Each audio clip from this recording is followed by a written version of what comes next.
Hi, I'm Tammy Alvarez, and I've got more tips for you from our Own Your Power program. Aren't low self-confidence moments just the worst? There is nothing more frustrating than knowing you know what to do, and yet something keeps holding you back. Let me share a story with you.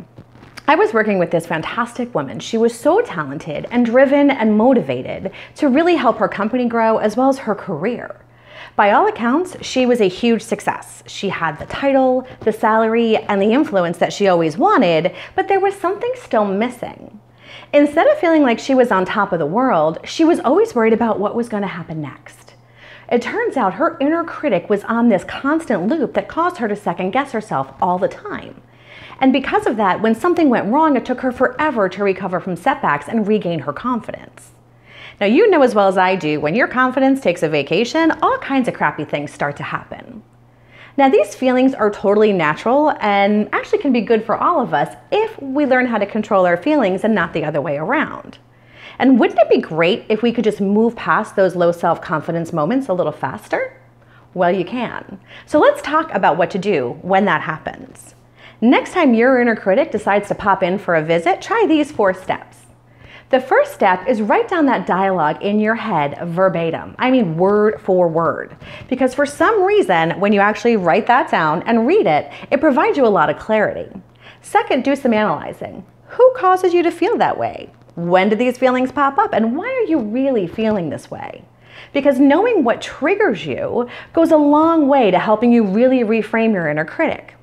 The third thing you're going to do is figure out, do I have a low self-confidence situation on my hands or do I have a second guessing situation?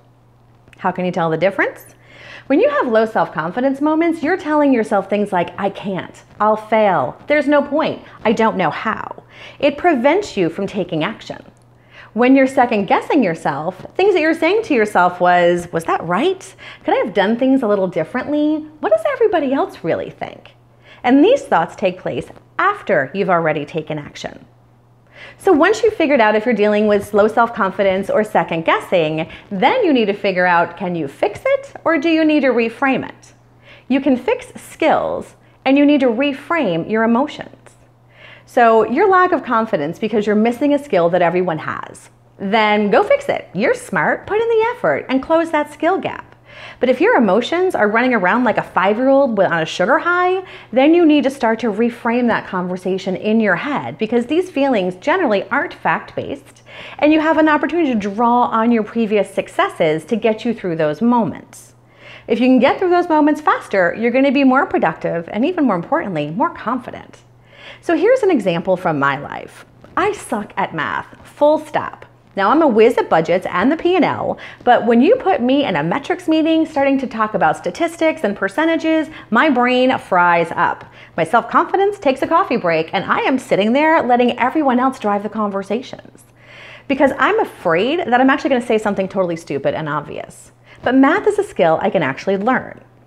For a really long time in my career, when I was in those big important meetings, I would look around the table and I would see that I was the youngest, I was the only female, I was definitely the least educated, and probably the least experienced.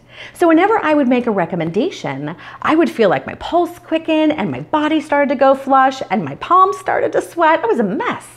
I was thinking, what could I possibly have to add that everyone else around the table hasn't already thought of and dismissed? Because I wasn't smart enough to figure out that that was a dumb idea.